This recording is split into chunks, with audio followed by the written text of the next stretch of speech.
abasajja bagundi by'amateeka betusuubira okuba nti tebasobola kukola nsobi mu nsonga nga bagirabye. Naye ne bagamba nti ensonga eno ababaka baalimu kituufu ababaka basumagira ebintu bino ne bibayitako. Ati kakati kyolina okumanya Bwana Shafiki n'abatulaba bwe tunaagenda mu byokugamba nti ebyakolebwa byali by'amateeka tujja kubeera nga ffe ffennyini abalwanyisa obulabbayi n'obukumpanya twekubye ejje. Ffe ffennyini ffe tujja okubeera nga ate ffe tufuuse abasaali mu kulaba nga tuwanirira obubbi.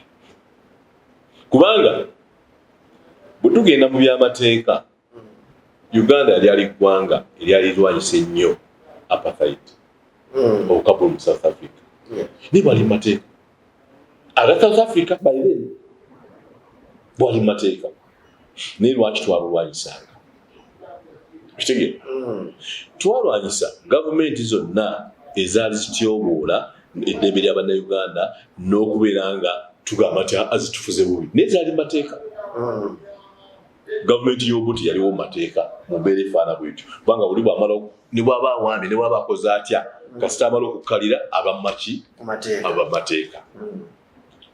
Pulezidenti Museveni yayingirawo. Teyayita mu mateeka. Yagamenya naye kati ali mu ki? Waali. Ate ali mu mateeka. Waali. Akati olwaleero tubadde tunenya budget ez'enjawulo ezireetebwa mu palamenti ne ziyisibwa mu mateeka. Nkakasa bulungi nnyo nti naddala teffe abayigudde oluvuganya tubadde tukuba nnyo torch mu budget eya State House ne ssente ezikozesebwa okitegeera. Naye tukikuba mu torch nga zimaze kuyisibwa ne ziyisibwa okitegeera. Ezibako byetwogerawo naye ne ziyisibwa mu mateeka. State House nekozesa ssente nga bwezaagala oba olukiiko lwa palamenti oba ministries ez'enjawulo. Ebintu tuvumirira bino bina njagala mbikulage abo bonna abeerimbika mugamba nti byali mu mateeka. Palamenti yayisa ebintu era byetuvumirira ebyokugamba nti ebintu ebigenda okuweebwa abadde speaker, abadde deputy, vice president, biki byonna byayisibwa mu mateeka. Naye mateeka nti ekyokulerako nti Bwana Sekandi yaliko speaker aweebwe emmotoka, yaliko omumyuka wa president aweebwe emmotoka, aweebwe n'ennyumba, yaliko kino bwe kiti aweebwe kino. Oweekitiibwa Kadaga yaliko deputy speaker aweebwe, yaliko speaker aweebwe. Ebyo byonna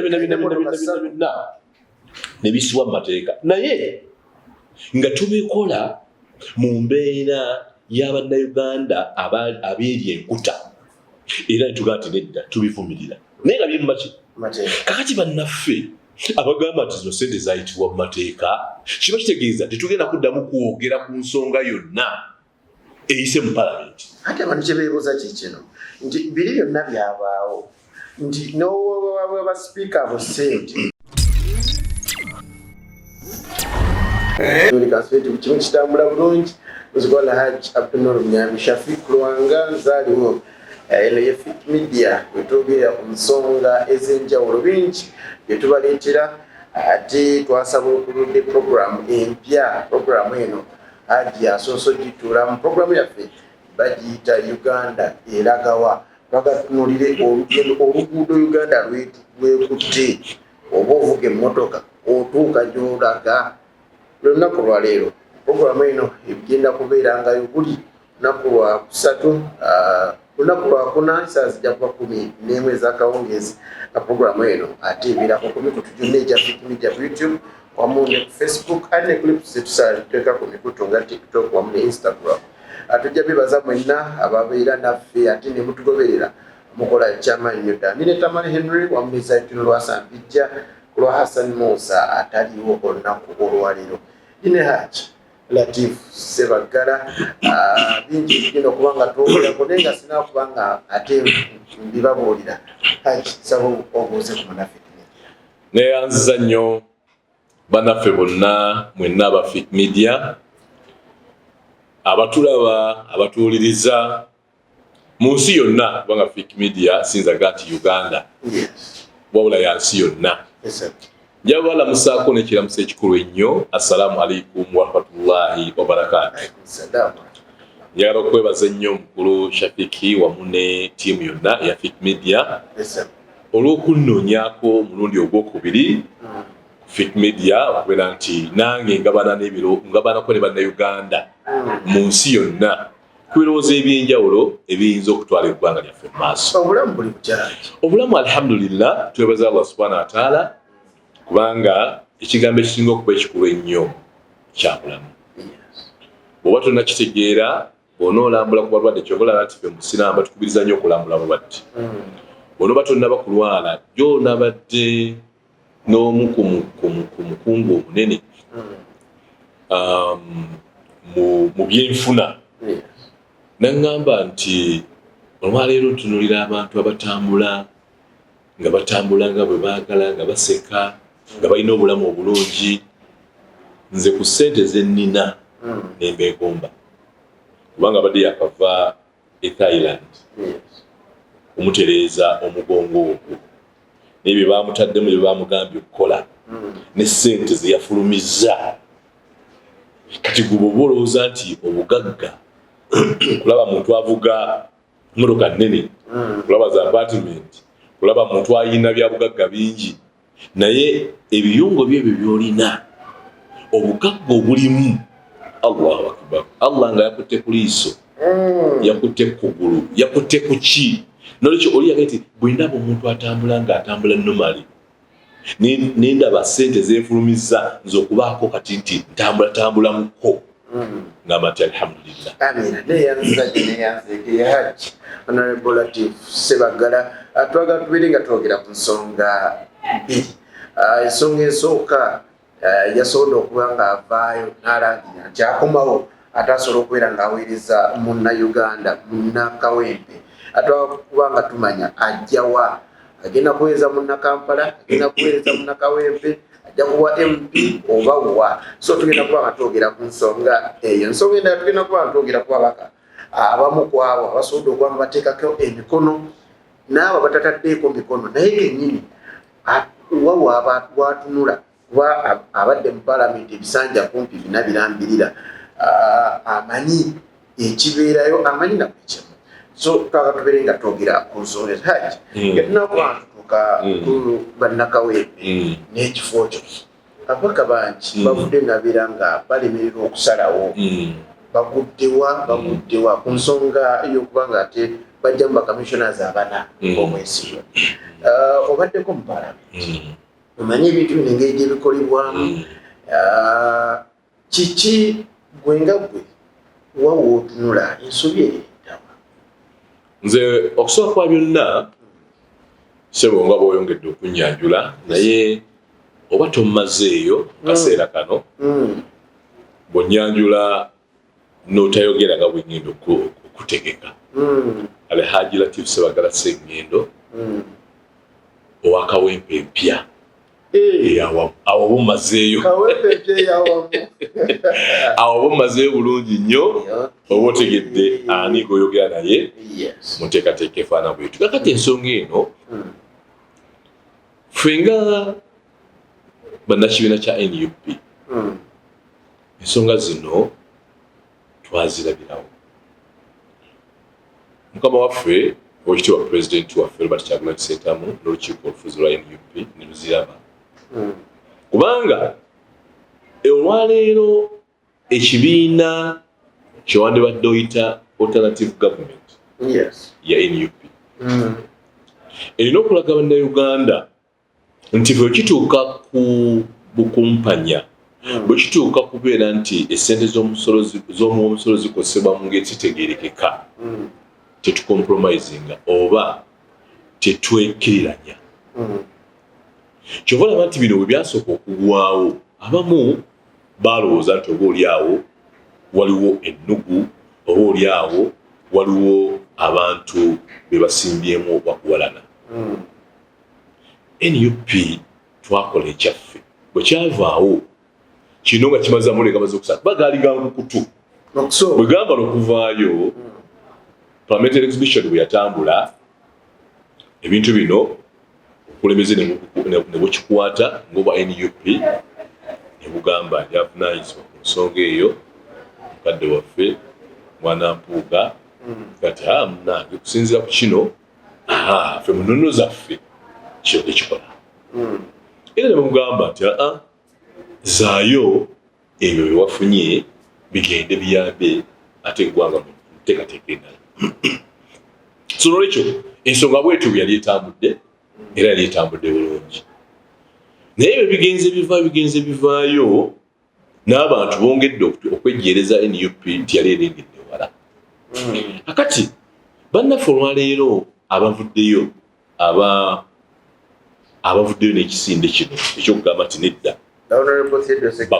yes programu eneekulemberwa Honorable Theodore Ssekikubo nagati ne bakomishona bano abalala basatu nabo tebali safe era ne bagamba tugenda kukuŋŋaanya emikono tubaggyemu obwesige akati bwe babongera kukukaatiriza ku nsonga ffe gye twalaba edda era sandyagadde wabeewo omuntu n'omu anenya abakikoze kati ffe twali tukyatandika nga NUP abamu batwogerera abafuukuule naye nze kakasa bulungi nnyo ti omuntu wazuukukira wanaabira mu maaso togamba nti gozuukuse saa 8 ebyokunaaba amaaso bikole ki biveeko woba ozuukuse ku 9 naaba amaaso bannaffe abali mu kisinde kino twagala obeebaza era Honorable Ssekikubo twali ku TVM ne mugamba olusozi lwemwolekedde baluyita Gambalagadde kubanga palamenti mazeeyo emyaka 20 mmanyi bulungi nnyo ababaka ab'enjawulo n'endowooza zaabwe kwigamba ntegedde ababaka engeri gye beeyisaamu tubadde ku nsonga nnyingi nnyo ezeetaaga sensha ezeetaaga okukolera wamu ezeetaaga okussa ekimu naye ogenda n'osanga nga obuulyawo ne bubadde osuubira bakuliddemu olwo nali ku programu ya term limit era ffe batono ennyo abaagamba nti nedda tetukwata ku ssemateeka term limit ne batulemesa naye ntambula nga ensinga eri waggulu kubanga bannayuganda kye baali baayagala nagenda nakyo naddala bakama wange bannakawempe abampa Allah mweyayisiza ne bampa obuvunaanyizibwa obwo netugenda ku kino ekya egirimiti emikolo egibeerawo n'obeerawo enguzi n'obeerawo nabiri byalimu enguzi nnyingi nnyo era mu palamenti omwo okusigala ng'oli ku mulamwa okusigala ng'oli ku nsonga eziruma bannayuganda obanga kutta eryanda eryokya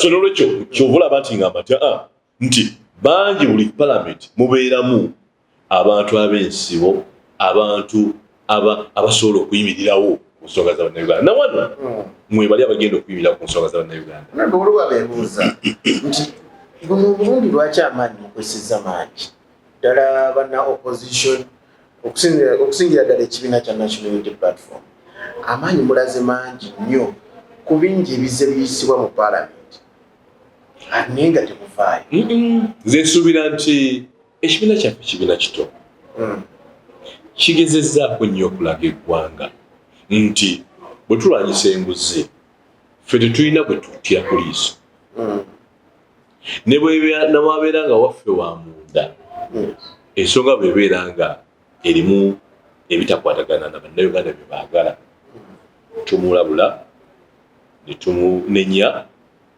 aba ayagadde nakkakkana ne yeetonda n'atambula nedda ku nabo kubanga ffenna teri atuukiridde ffenna tusobya tutendewalirwa era nze Latif Bagasenge tusinzaga nti nze ndi mutuukirivu no teri mutuukirivu teri atuukiridde ffenna tulina ebitulemerera naye kumanya nti wano Latif Bagasenge nkoze ensobi n'ogata kubanga tuyigira mu nsobi ffenna tuli products za nsobi naye kumanya nti okoze ensobi n'ogitereeza ne tutambula abagamba nti sente zino ziri mu mateeka nga mu boobi wamu ku babaka abobaddeko nabo mu palamenti omuli ba Honorable Sigwa Msemujunganda omuli ba lawyers nga Honorable Medard Lubega n'abalala ng'olaba abantu basajja bagundiivu mu by'amateeka betusuubira okuba nti tebasobola kukola nsobi mu nsonga nga bagirabye.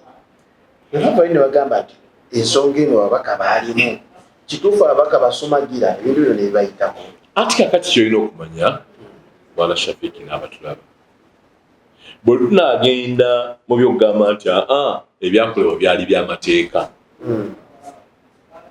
tujja kubeera nga ffe ffennyini abalwanyisa obulabbayi n'obukumpanya twekubye ejje. Ffe ffennyini ffe tujja okubeera nga ate ffe tufuuse abasaali mu kulaba nga tuwanirira obubbi. Kubanga bwe tugenda mu by'amateeka Uganda yali ggwanga eryali lwanyisa ennyo apartheid obukabulu mu South Africa naye bwali mu mateeka aga South Africa bayire bwali mu mateeka naye lwaki twalulwanyisanga kitegeera twalwanyisa gavumenti zonna ezaali zityoboola eddembe lya bannayuganda n'okubeera nga tugamba nti azitufuze bubi naye zaali mu mateeka. Gavumenti y'Obuti yaliwo mu mateeka mu mbeera efaana bwetyo kubanga buli bw'amala ne bw'aba awambye ne bw'aba akoze atya kasita amala okukkalira aba mu maki aba mu mateeka. President Museveni yayingirawo teyita mu mateeka yagamenya naye kati ali mu maki waali waali. Akati olwaleero tubadde tunenya budget ez'enjawulo ezireetebwa mu palamenti neziyisibwa mu mateeka. Nkakasa bulungi nnyo nti naddala teffe abayikudde oluvuganya tubadde tukuba nnyo torch mu budget eya State House ne ssente ezikozesebwa okitegeera naye tuzikuba mu torch nga zimaze kuyisibwa neziyisibwa okitegeera ezibako byetwogerawo naye neziyisibwa mu mateeka. State House nekozesa ssente nga bwezaagala oba olukiiko lwa palamenti oba ministries ez'enjawulo. Ebintu tuvumirira bino bina njagala ndikulage abo bonna abeerimbika mugamba nti byali mu mateeka. Palamenti yayisa ebintu era byetuvumirira ebyokugamba nti ebintu ebigenda okuweebwa abadde speaker abadde deputy vice president biki byonna byayisibwa mu mateeka. Naye mateeka nti ekyokulerako nti Bwana Sekandi yaliko speaker aweebwe emmotoka yaliko omumyuka wa president aweebwe emmotoka aweebwe n'ennyumba yaliko kino bwe kiti aweebwe kino Oweekitiibwa Kadaga yaliko deputy speaker aweebwe yaliko speaker aweebwe ebyo byonna ne bisibwa mu mateeka. Naye nga tubikola mu mbeera y'abannayuganda abeeri enkuta era netugamba nti nedda tubivumirira naye nga biri mu maki kakati bannaffe abagamba nti zino ssente zayitibwa mu mateeka kiba kitegeeza tetugenda kuddamu kwogera ku nsonga yonna eyise mu palamenti. Ate abantu kye beebuuza kikino nti biri byonna byabaawo nti n'owa sipiika abo ssente ne batuuka n'okuwa honorable right honorable Anita Among ssente z'owa deputy yamalamu ebbanga eryali ttono ne bagamba nti awo temwateekawo maanyi. Anti kakati Bwana Shafiki kyolina okumanya totendewalirwanga n'omulundi n'ogumu okutandika okubaako kyokola nga waliwo ebibadde byonoonese. Ffe mu nzikiza yange ey'obusiraamu omuntu ayinza okutta abantu 99 nga badde mutemu naye ku muntu ow'ekikumi gwagenda okutta neenenya nagati abannange nzisa abantu bangi nnyo nenenyiza Mukama Katonda 99 basse tababala kati weenenyiza nti ye tandikira. Akati mu nsonga zino zonna bingi nnyo ebibadde bitambula ebibadde biyitawo naye bwe kibeera nga olwaleero tugambye nti katubeeko kye tukola nga bannayuganda nga olukiiko olukulu olw'eggwanga bano bo tugenda bakolako bwe tuti tutandikire ku bano kitegeera tosobola gamba nti olw'okubeera nti mu mbeera zonna bonna babadde bayitawo nga bali enguzi nga babba bannayuganda nga beerimbika mu mateeka n'olwekyo tugendera awo apaana so n'olwekyo buli kiseera kyonna buli kintu kibeerako entandikwa yaakyo so n'olwekyo sandyagadde munnayuganda yenna awulisibwe nakugamba nti ebintu byayita mu mateeka kubanga bingi nnyo ebiyita mu mateeka bituvumirira okitegeera olwaleero mu mbeera zonna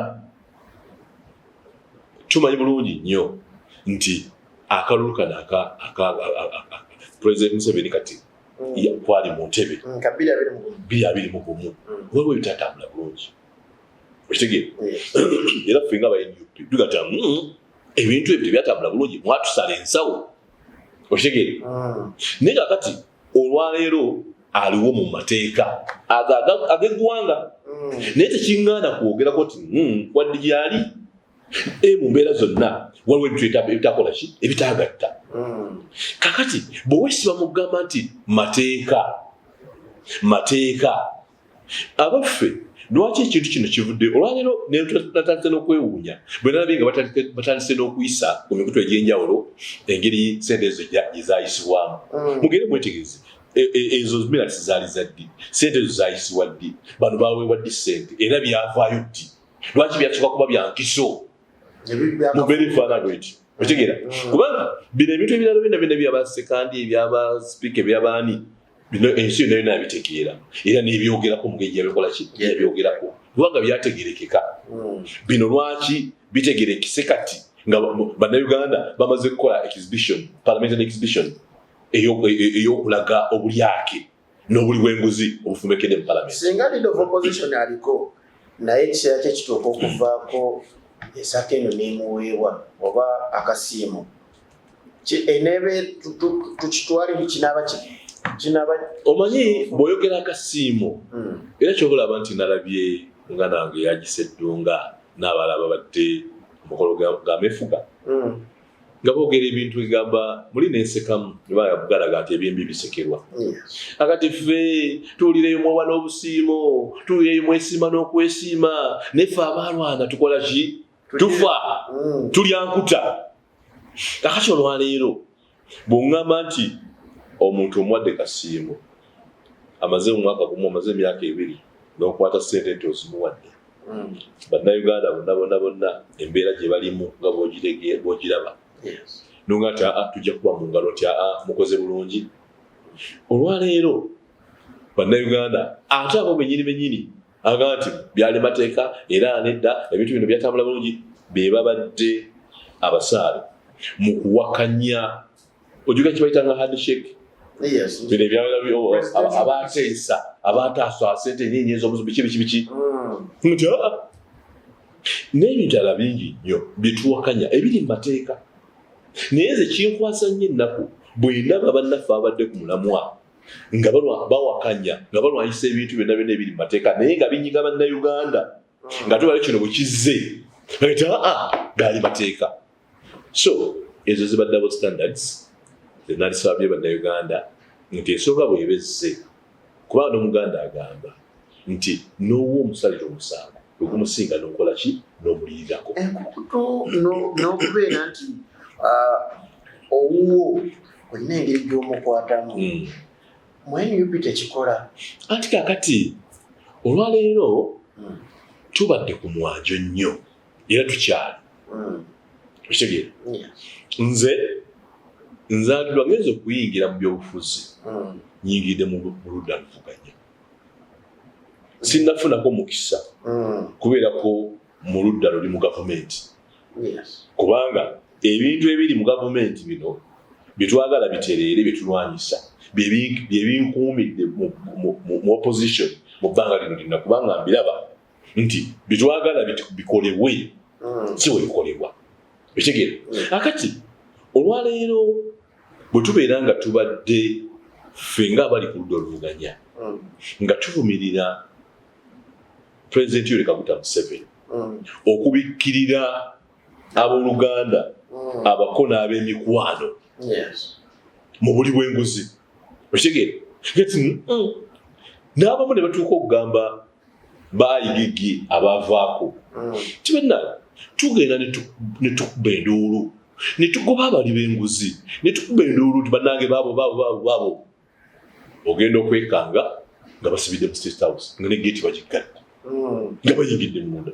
bayingira bwe tusobola kukola ki kuyingirayo tubadde tuvumirira akubikkirira abali b'enguzi kubanga baluganda bakona bamyekwano kati ku ssaawa eno ffe tetusobola n'omulundi n'ogumu kugamba nti bwabeerawo ensonga ezze noga nti wabeerewo okubikkirira kubanga tuba tutegeeza naffe tukola ebyo bannayinaalemu bye bakola bannayuganda batwesiga kubanga bagamba tubadde basaale nnyo okwogera ku nsonga ezo kati bwe zizijja nga zikutte kuba ffe bwe tugamba nti bwe tuvumbeera ne tusirika mesagi gye tuba tuwa bannayuganda Museveni yavuddeyo n'agamba nti buli abali b'enguzi mbalaba naye buli bwenna ayagala okubeera nga buli omu mukwatako n'omukono gw'ekyuma tujja kubula bwe tukolagana nabo munuku temubule bwe tukolagana nabo anti akati olwaliro obulira ebigenda mu maaso bwe batandisa okukwata bateknical staff baka palamenti mbeera efaana bweti tulina ebintu bye tuyigira mu mawanga ag'enjawulo olwaleero e Rwanda bingi nnyo bye tuyinza obutakkaanya na gavumenti ya Rwanda naye waliwo bingi nnyo bye tuyinza obayigako olwaleero e Rwanda omuntu bw'osala ogaa ti ngenda kulya nguzi ngenda mu bubbi oba otuuze mwoyo nga nkoko emiransanafu kubanga ng'omanyi ekinaakutuukako bankwatira naye Uganda wano omuntu agenda okulya enguzi naddala ezo enguzi ensava va ku bino bino byaba traffic byebagamba lya enguzi ez'omutwalo ez'emitwalo ebiri enguzi owa traffic eyo si nnungi naye teyinza kozibya ggwanga kugamba nti eggwanga terigenda mu maaso kubanga owa traffic yafunye $5,000 naye zino enguzi zetugamba babbira mu $, millions oluguudo lwandibadde enguudo ezandibadde 2 ne bakola oluguudo awandibadde essomero litegerekeka ne bakola akasomero akatajja mu ssente ezo awandibadde eddwaliro eddungi ne bakola akalwaliro akatajja mu ssente ezo awandibadde bagamba nti atufunye embeera so obwe buli bw'enguzi bwe tugamba obuzize eggwanga ki kubanga bw'olaba trillions ezo ezibalibwa batugamba 10 nekakasa bulungi nnyo nti ezo ze ziri official naye okusinziira ku kunoonyereza n'ebitala bitukuba tuyinza okuba tuli mu trillions 15 ezibbirwa ku mwaka okitegeera akati olwaleero bw'oŋŋamba nti mu mbeera zonna bwe tutunuulira obulyake buno nga gye butambulamu bwongera okutuwa ekifaananyi nti ffe bwe tutagezaako olwaleero kugamba nti bano bannaffe beenyigidde mu bulyake Pulezidenti Museveni agati nyinza okubulako bwegonagana nabo kiba kitegeeza eggwanga tulina kuddamu kulizimba bupya buli yenna ayeenyigidde mu kuzza eggwanga lino emabega nga tukomye kugamba nti agamba nti omuntu oyo tumusibye wazira byonna by'alina abitadde mu baana abitadde mu bamikwano abikwese buziizi tufune capacity tufune obusobozi obuyinza obbinoonyerezaako byonna biboobwe bidde mu ganyuka ly'eggwanga lyaffe Uganda.